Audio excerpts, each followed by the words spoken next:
Hello, hello, everybody. I hope you were enjoying that smooth jazz. Here we are today with the Justin Krebs Get Out the Vote, live stream out the vote, live stream. I'm your host, Negin Farsad. Hello, everyone. And I am joined, you'll be unsurprised to know that I am joined by the one and only Justin Krebs, who is running for the 39th District seat, City Council. As a council person, I started off that sentence in ways I couldn't end it. But Justin Krebs is running for city council in the 39th district of Brooklyn. We know him. We love him. If you don't know him, you should know him. Hello, Justin. Hi, Negin. How's it going? It's going well. I'm feeling like the jitters of the election season coming to a close, and it is very much a season because we get to vote. We get to have early voting here in New York City, which I feel very lucky about as an American. Absolutely. So I guess, I don't know. Why don't you just tell me, where are you now with the race? Like, how do you feel? Where are we at? What's it all looking like for you? Absolutely. So 123 hours from now, polls will be closed. If you're standing in line, you can still vote. But 9 p.m. Tuesday, the 22nd, the polls will be closed and we'll start counting the votes. Right now, we're in the early voting period. So instead of election day, you do have election week. And it's good for democracy, it's good for voters, and it drives us all a little bit crazy. Because instead of saying go vote on June 22nd, you're saying go vote some point in between the 12th and the 20th, not the 21st, yes, the 22nd. And that's what we're in the middle of right now. People have been voting Saturday, Sunday, Monday, Tuesday, Wednesday, Thursday. They will continue to vote through the weekend, where we actually expect the numbers to go up. And we've been seeing some good turnout numbers, especially in Brooklyn, which is where the 39th district is.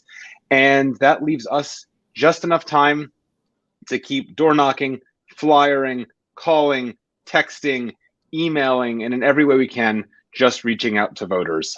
There's not a big strategic game for these last 5 days. It's really just talk to voters, compel them to vote, and add into it that this is the first citywide ranked choice voting election. So people not only can vote for me for number one, they could say, oh, I've known this other person since I was a kid and we like nursed together and we've known each other forever, but they like me, they could vote for me number two. You can rank five choices. How many people do you know that have nursed together? Well, I have twins, so they have, but nobody else. There you go. Okay. So in the very specific situation where your twin brother or sister is running for office, you have to rank them first, you can still rank you second. You know what's funny? One of the other candidates has twins. They're older. Mamnoon Haq, lovely man. There's 7 of us running. He has twins who are grown-ups. They could literally say, you're our dad. We're going to rank you number one. Justin, you also have raised multiples. We're going to rank you number 2. I think that's how those 7-year-olds are going to base their votes. So sorry, Justin, you were saying about, how people can rank. Like, what kind of, I've been really like hemming and hawing over this. I haven't voted yet. I'm planning on doing it tomorrow. Wait. And before we get into like how we should be considering these rankings, I want to ask you about that one dumb Monday that we don't get to vote early. Now, I know this is kind of like not an urgent issue, but like, is there a way you can get rid of that one dumb Monday and make it a good Monday and a less dumb Monday by in the future making it an early voting day like all the other ones? I'll definitely look into it. For you, Negin, I'll look into it. Thanks. And all of this early voting is still an experiment here in New York with how easy it's become to, there are no lines. You can go, you can vote, it's pretty quick. And I think what we need to do is keep saying that even if it's a little confusing and to have so many dates, even if ranked choice voting means that we're going to be waiting a little bit longer for the results, or because the absentee ballots will be waiting longer, all of these are ultimately good measures. The more you give people access to vote, the more they will ultimately be able to vote. And that's a good thing in the end. And can you explain to people, just so getting back to the actual ranking part of ranking, like how important is it that you rank as many people as you like, or should you just put in one name, or how, talk a little bit about that. Here are the guidelines that I would give you. 1, vote for the person you want to win. Put them at the top of your list. You don't need to be more strategic than that. You don't need to gamify it. There are no spoilers. Put the person you want to win at the top of your list. Then fill out the list with however many other people you also would be happy enough with if they won. Don't put someone down that you don't want to win. Now, you don't need to fill all 5 slots, but if there's somebody you really, really don't like, go ahead and fill all 5 slots and don't put them down.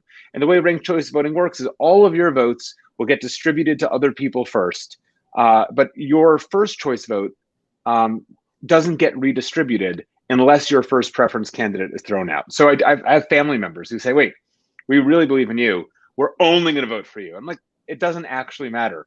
Your vote will still count for me. And the only way the second place vote matters is if I'm already done. And that won't be your fault because you voted for me. So vote for who you want first. Vote for as many other people as you like, second, third, fourth, and fifth. And this is for mayor, controller, borough president, city council. So you're going to spend a lot of time filling in circles.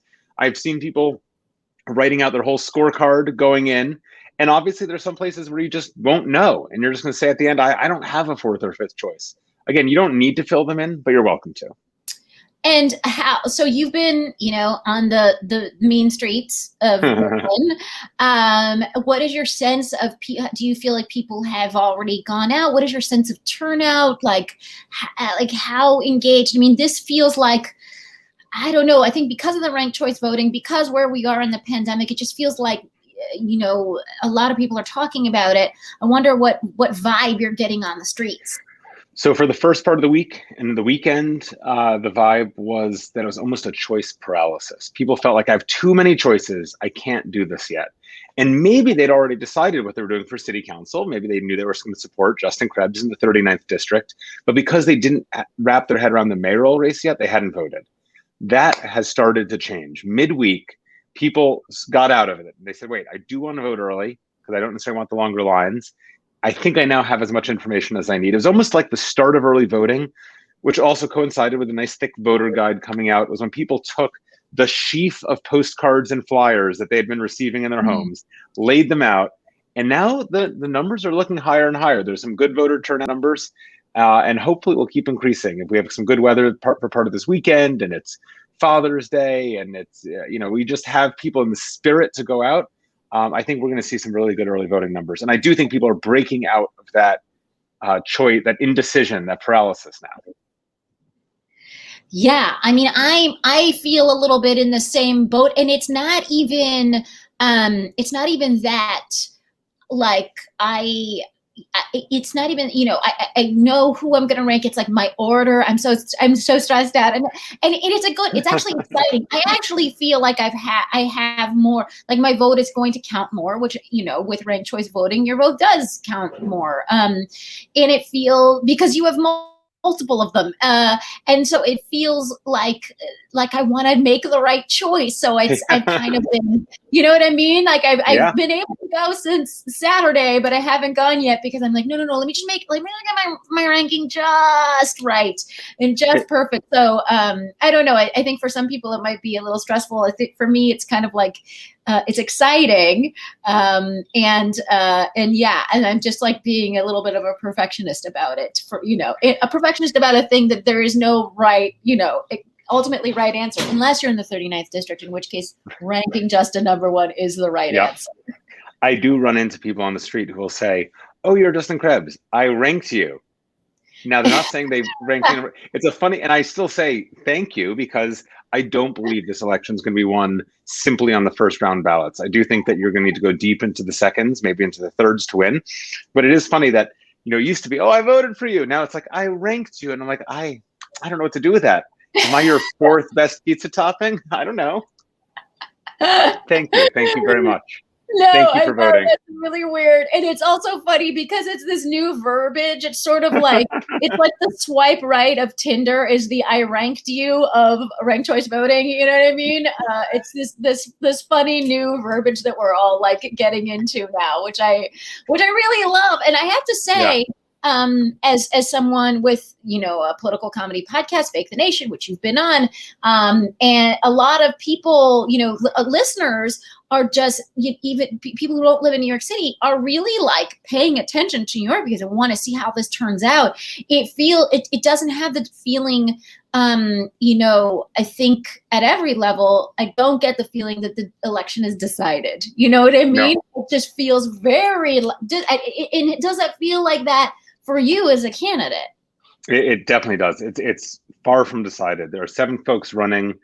My kids, they cannot believe the notion that we would have done all of this and then not win. And we have to acknowledge the voters are deciding. But what we can do over the next 123 hours is talk to as many of them as possible. Some of them will have voted already, and we will have, we hope we've reached them already.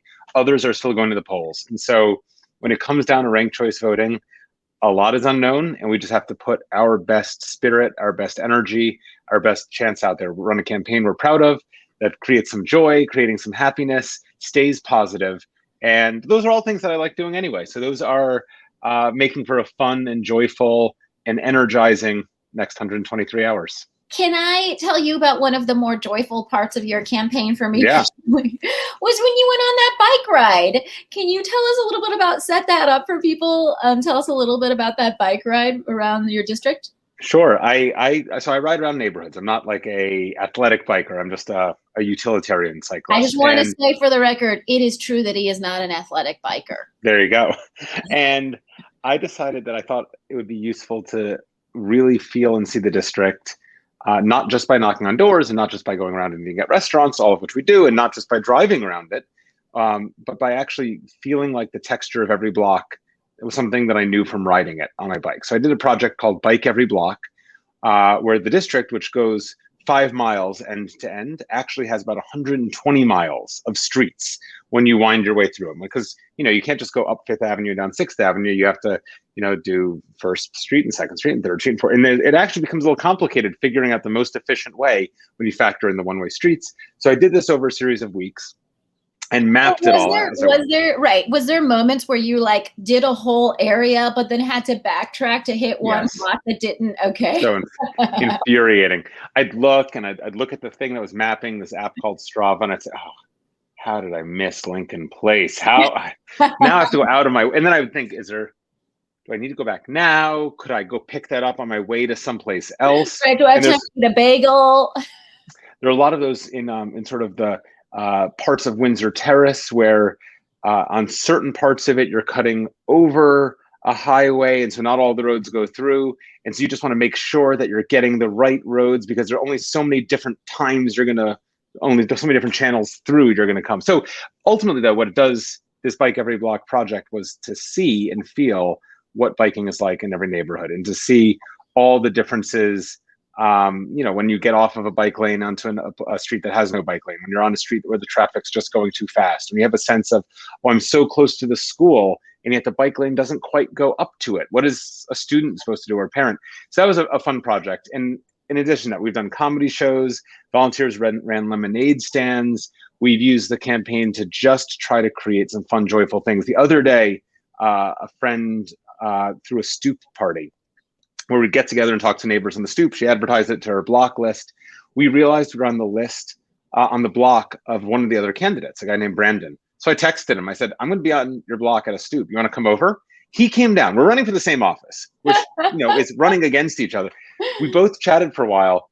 And I heard the comment today from someone saying, oh yeah, I heard you and Brandon were giving out cookies on the street the other day because the host was handing out snickerdoodles that her daughter had made. And I'm like, I like that the image folks have is that Brandon and I are just wandering around, tossing cookies out of our basket. And if that's how people think of this race, I'm fine with that. I also think it's a winning strategy. Yeah, I mean, it's like, I have heard mostly only congenial things about, the competition that is naturally between you all.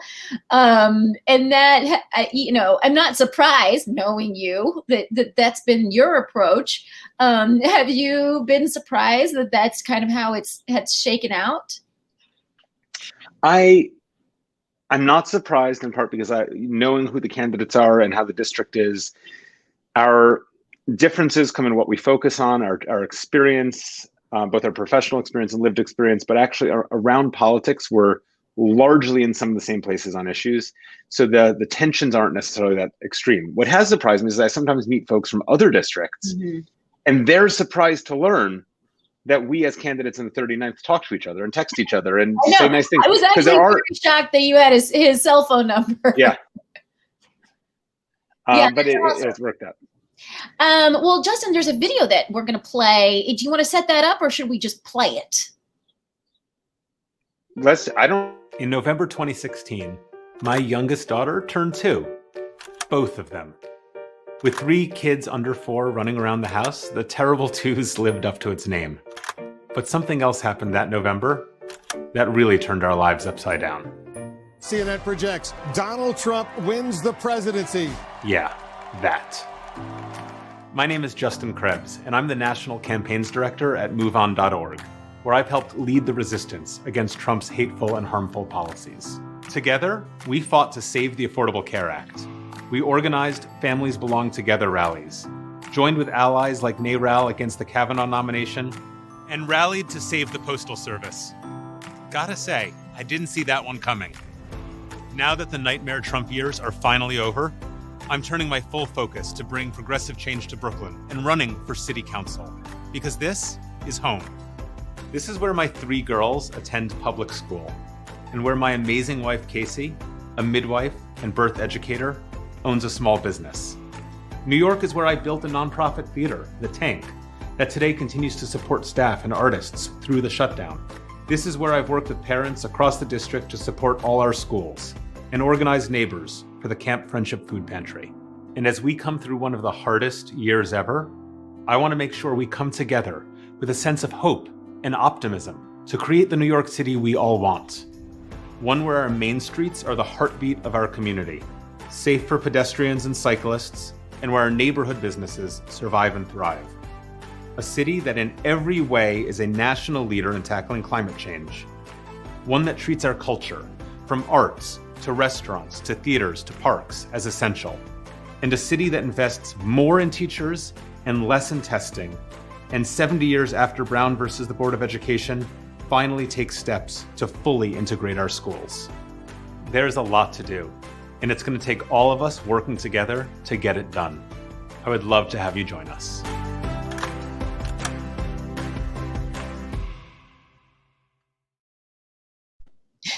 Justin, first of all, lovely video. Love seeing your family. Love your family. There's one shot of you in there where you're speaking outside in the cold and you're wearing a coat, and it reminded me, and your nose is clearly red, like you're cold. And it reminded me of when Tom Hanks did that live broadcast thing during the inauguration where they made him stand outside in front of the Washington Monument, and he was so cold, and he was just like being the best Tom Hanks he could be, but he was freezing. So anyways, that reminded me of that whole ridiculous situation.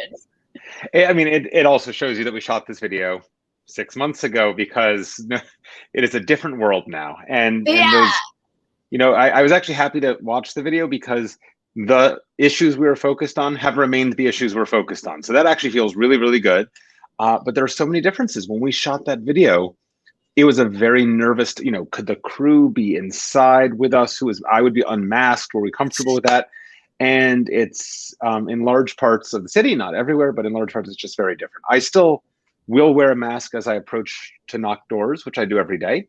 And it's more as a sign of respect to give the person who's opening the door whatever rules they want to use. But actually flyering on the street, I've stopped wearing my mask because we're outside, and you look around and you realize 90+% of the people walking by you are not wearing masks either.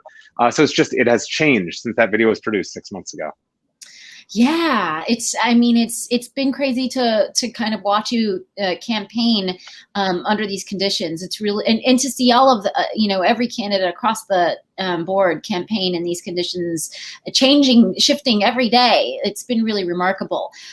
So Justin, we have a couple of guests joining us. You want to introduce them? Absolutely. It's almost like this is your life. So welcome, Jordan and Aziz. These are the members of Team Justin 2021. Aziz is our campaign manager. He's been with the campaign for a few months. Jordan is our deputy campaign manager. She's been with the campaign for a few months. And these two are the ones who are navigating us through the months that have preceded and the next 123 hours, corralling a universe of volunteers, figuring out who we're trying to speak to, all the different ways we're speaking to them, and basically keeping us, by which I mean keeping me, on track to make sure we're making the most of this. So hi, Aziz and Jordan. Hello, hello. Thank you for having us. Hey, guys. Do you want to take this away, Jordan? Yes, so we are truly in the final countdown. As we speak, we have a canvas going on, knocking on doors in Kensington. We have a phone bank going on. We are calling folks, getting out the vote, making sure that people have a plan to vote.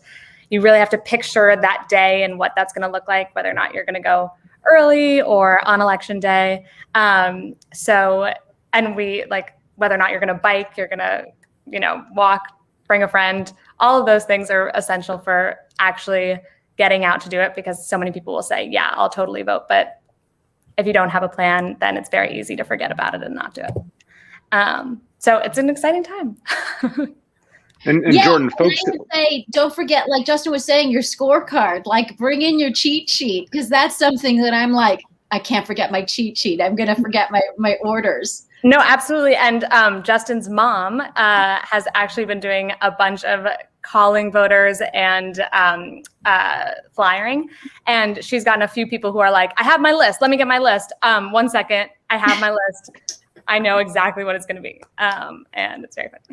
Guys, right before I got on this, the last text I got was my mom telling me she had spoken to an undecided voter or someone who's on our list. I actually don't know how this person is marked, but the person said to her on the phone, Justin's either going to be my first or second choice.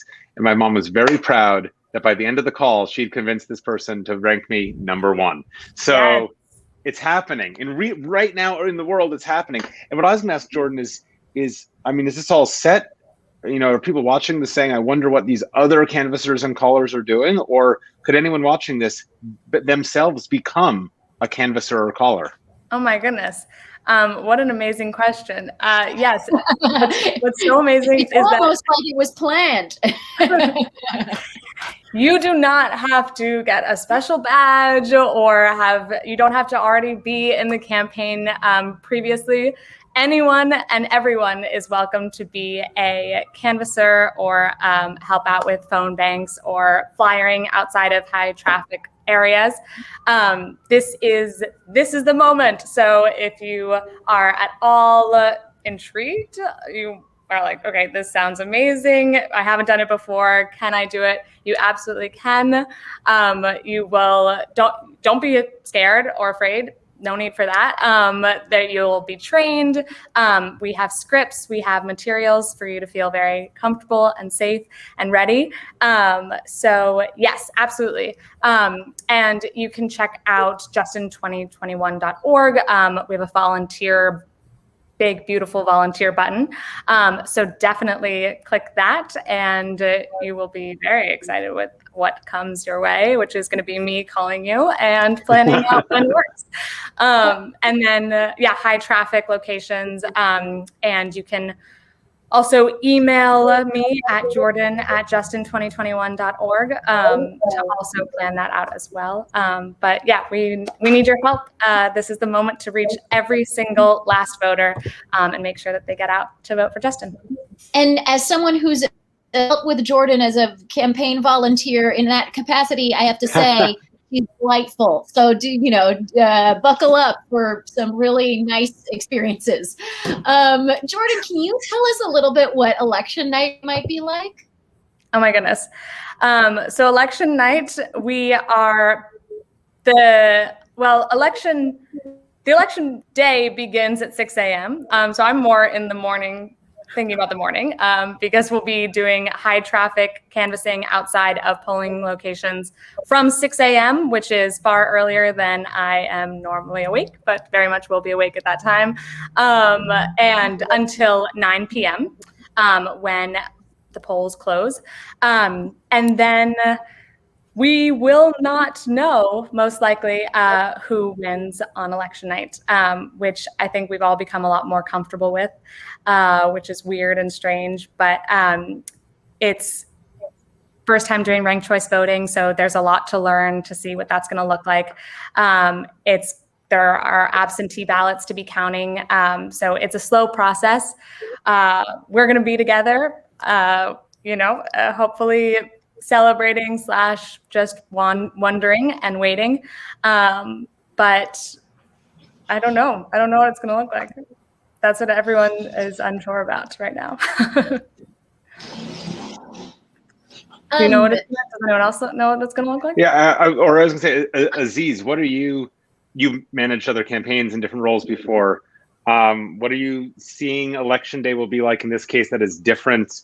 Or what are some of the energy, jitters, emotions that you've seen that will actually be the same, regardless of ranked choice voting, regardless of early mail-in ballots? Like what's the feel going to be in 4 days? Yeah, that's a really great question. I think this is going to be a very similar election to what this looked like almost a year from today, when it was the first time that New York State was dealing with such a high influx of absentee ballots. And we got to election day, and there were a bunch of races that weren't called, and a bunch of question marks. And I think, thinking back to that time, and sort of taking some of those lessons away from there to now, I think the most important thing that we can do, irregardless of what happens over the next couple of days, is make sure that we're reaching as many voters as possible, and make sure that we are in as many voters' minds as possible. I am 99.95% sure that this election is going to be decided by ranked choice voting. We are not going to have a really clear sense of who's going to win. And frankly, with a ranked choice voting election, the most important thing is that we are talking to as many voters as possible. And it's so true. There are so many voters who have decided on who their first choice is. But one of the things that we're seeing every single day when we're calling thousands of voters and knocking on thousands of doors and sending thousands of texts and talking to thousands of voters, is there is a large percentage of voters that just hasn't made up their mind yet. And our number one job of these next couple of days is to make sure that we're talking to as many of those truly, genuinely undecided voters who are not only undecided about their first choice, but their second choice and their third choice and all the way down their ballot, and making sure that at the end of the day, they have all the information that they need to rank Justin at the top of their ballot, which I'm confident will happen when they have all the information that they need. So that's a long way of saying a bunch of question marks, but I think what we can do from all those question marks is make sure that we're using these next couple of days to reach as many people as possible. Kent, let me ask a question of all three of you. So you had some, idea of the 39th district in Brooklyn, which, we're looking at Park Slope. What are it's Park Slope and Carroll Gardens and Red Hook, parts of Red Hook and parts of Gowanus and am I forgetting? Parts of Cobble Hill, Windsor Terrace, Kensington, Silverborough Park. There it is. And so you all had a notion of what that district was like, over the course of this time, over a year, campaigning. What have you learned that you didn't know, or that was surprising to you, or what has been truly reaffirmed that you did know? So one of the things that struck me about 3 months ago and has been true every day since, we spent last November 2020, after the 2020 election ended, all the advocacy groups and Democratic clubs and unions start sending out their endorsement questionnaires. And so you spend a lot of time as a candidate, as a team of volunteers at the time, filling out these questionnaires. And when Aziz came on, he knows that was the first thing. We're filling out all these questionnaires. Now, if you're getting questionnaires from professional and tuned in political folks, they're really nuanced and they're all about policy, or they're very ideologically specific. And as somebody who works for Move On as my day job, I was embracing these big policy fights in the endorsement emails. So then that makes you think, because you spent so much time on it, that's what everyone wants to talk about. And then in the first week of March, we started petitioning, and I took my petitions in hand to go collect signatures to get on the ballot. And someone who I met on the street, right? She wasn't coming to a Zoom meeting. She wasn't coming to a Democratic Club meeting. She said to me, "What are you going to do about dog poop?" She is not the only one who has asked me that question. I have been asked the dog poop question multiple times. It's never once been asked on a questionnaire from a Democratic club, from a labor union, from an advocacy group, from a professional political organization. I get it at the doors all the time. And it's just such a reminder that, you know, when you live inside a progressive, professional, political headspace, you have these big visions. And then it's like fundamentally this job is also making people's lives better, listening to what they're talking about, thinking about their day-to-day life, and addressing questions like that. The trash can that's filling over, the issue with this one particular. Today, I spoke to someone who wanted to was telling me about the illegal nightclub on their block. It's just like really nuts and bolts. And that's not surprising about our district. It ultimately shouldn't be surprising about running for office, but it was definitely like a switch in my mentality from everything that happened until March 3rd or whenever petitioning began, and everything that happened afterwards. Jordan? I remember petitioning with Justin and someone asking about the poop. And that was right at the beginning of the election. I was like, okay, here we are. This is what matters. This is what city council can do. Yeah, we've gotten a lot on the phones of how are you going to clean up my trash? Trash is top priority. Yeah. There's too much trash. We got to get rid of it. And then also, like, I will only sign a petition for someone who is for Medicare for all. So it's both. Range, yeah. Yeah. I would say, you know, it's every section of the district feels very different. Like I will hear back from canvassers that certain issues are coming up far more in different neighborhoods. So it all goes along the G train. I learned that. Didn't know that the G train was the F train. The F train, yes. But people, I do feel like, are very engaged and passionate about the specific issues that they have, like want someone to listen to them and hear that and take those concerns to heart, which Justin is known for doing. So that's been really great to also see Justin be able to listen to those concerns through calling and texting. And people are like so excited when they get a text from Justin, which are really from Justin, because it shows that, like, okay, this candidate is actually listening to me, is actually concerned about me, and is a real human being, which is cool. Can I just, and I don't mean to, like, you know, compliment you very much, Justin, but I can say that I've known you for a really long time.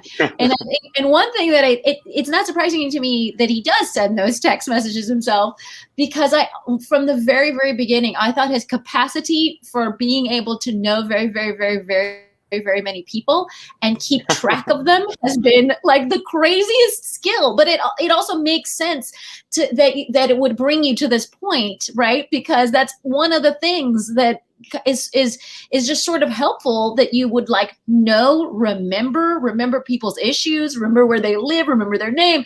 And that, I think, really like speaks to you being able to be like, not, you know, obviously great on the issues, but also just like a good and effective like manager when it comes to dealing with so many different people and so many different issues in one district, you know? So that's, I'm not going to keep complimenting you, Justin. No, it's okay. You know. But to Jordan's point, I mean, we do these mass texting, and anything that comes back that's a little bit more unique, provocative, nuanced, I actually respond to. And then I meet people on the street who say, "Oh yeah, you texted with me about that issue." And I then have a moment, and, you know, because I hadn't met them in person, right? That's how I would remember somebody, is I remember their face, remember their voice. But there are cases where I'm like, oh yeah, the intersection at Ocean and Church, that is a problematic intersection. And sure enough, it is, or maybe they have to spark it for me, but then I remember exactly what we said.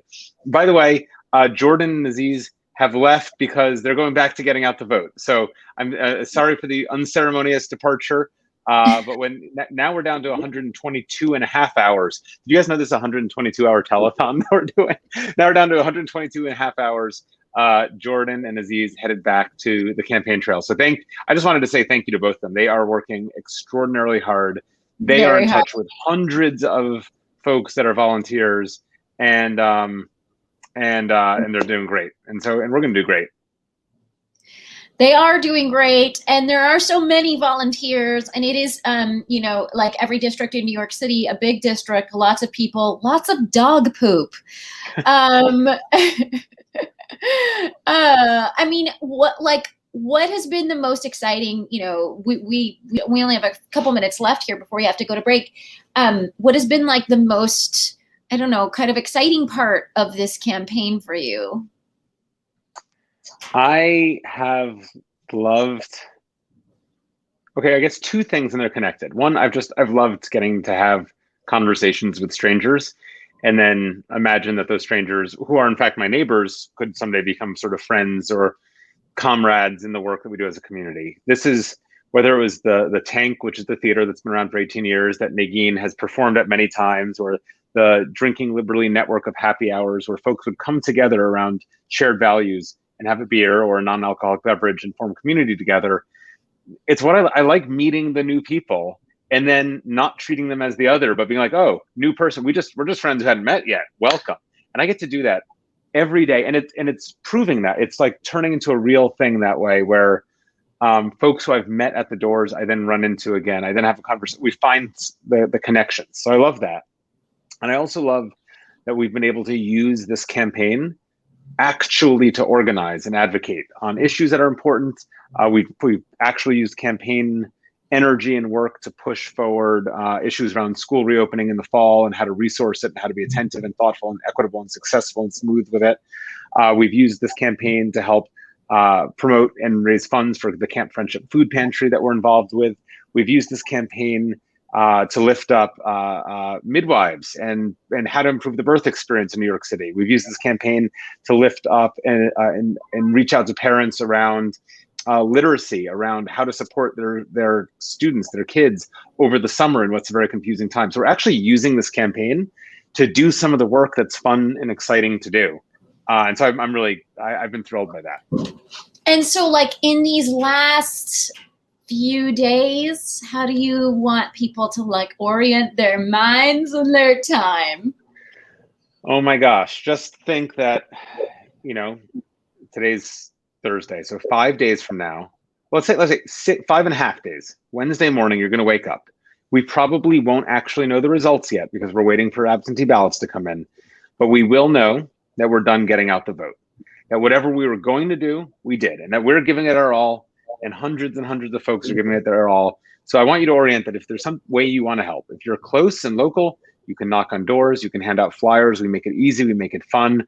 If you're not close, or if you physically aren't able to do that, you can help on the phones, calling through voters. And there are other ways to promote our work over social media, reach out to folks that you know in the district. So there are ways to help, and I want you to come to justin2021.org and orient yourself to think, what can I do with my half hour, my hour, my 122 hours and 18 minutes. We will find a role for them. We'll make it fun and engaging and enjoyable, and we'll meet you where you are, and we will get you to be part of this final push.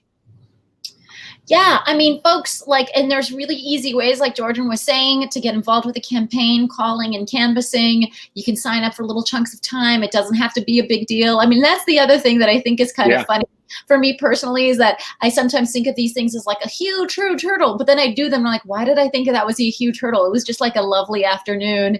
And so don't think of it as a huge hurdle. Think of it as a chance to meet your neighbors. And it is actually really fun. So I would go out there. I mean, you've had fun, right? Like doing this. Yes, I'm having fun doing it. My wife, Casey, kind of to your point, today realized she had an hour free. So she wasn't signing up for a 3-hour shift. She's like, I'm gonna go to the early voting site up on 7th Avenue. I'll meet whoever's there volunteering. I'll grab half of his flyers and I'll just help flyer. And she has a pretty good pitch. Hi, I'm married to the guy who's running. Do you have any questions about him? I can tell you the truth. while she was there, not only did she see several of the candidates over the last 2 days of doing this, so she actually saw Shahana and Doug and Bridget in person and got to chat with them, but she met a woman who said, "Oh, I'm voting for Justin Krebs." And Casey said, "Oh, that's great. Why are you voting for him?" She said, "Because his wife sent me the most lovely email."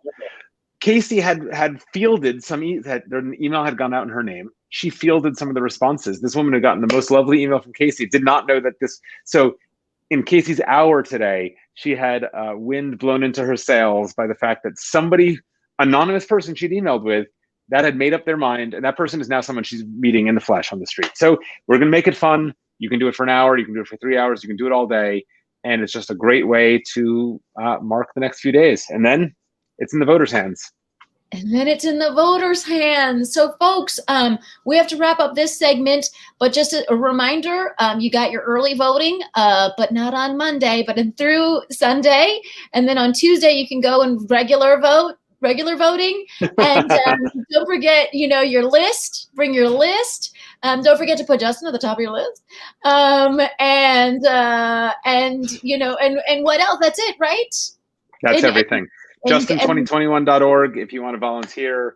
You can find us on Facebook, Twitter, Instagram, and connect with us there. But what we really would love to do is connect with you either in person or on the phones over this final 4.5 days. And Negin, thanks for being part of this final stretch. Thank you so much for having me. And we are going to watch a quick video and we'll be back with other things.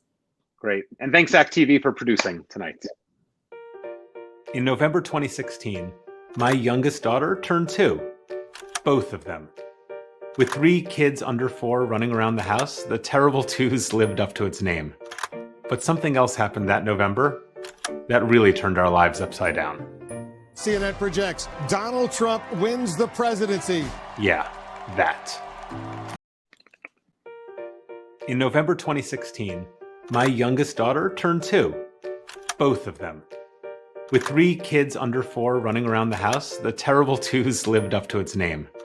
But something else happened that November that really turned our lives upside down. CNN projects Donald Trump wins the presidency. Yeah, that. My name is Justin Krebs, and I'm the National Campaigns Director at MoveOn.org, where I've helped lead the resistance against Trump's hateful and harmful policies. Together, we fought to save the Affordable Care Act. We organized Families Belong Together rallies, joined with allies like NARAL against the Kavanaugh nomination, and rallied to save the Postal Service. Gotta say, I didn't see that one coming. Now that the nightmare Trump years are finally over, I'm turning my full focus to bring progressive change to Brooklyn and running for city council, because this is home. This is where my 3 girls attend public school, and where my amazing wife, Casey, a midwife and birth educator, owns a small business. New York is where I built a nonprofit theater, The Tank, that today continues to support staff and artists through the shutdown. This is where I've worked with parents across the district to support all our schools and organize neighbors for the Camp Friendship Food Pantry. And as we come through one of the hardest years ever, I want to make sure we come together with a sense of hope and optimism to create the New York City we all want. One where our main streets are the heartbeat of our community, safe for pedestrians and cyclists, and where our neighborhood businesses survive and thrive. A city that in every way is a national leader in tackling climate change. One that treats our culture, from arts to restaurants to theaters to parks, as essential. And a city that invests more in teachers and less in testing, and 70 years after Brown versus the Board of Education, finally takes steps to fully integrate our schools. There's a lot to do, and it's going to take all of us working together to get it done. I would love to have you join us.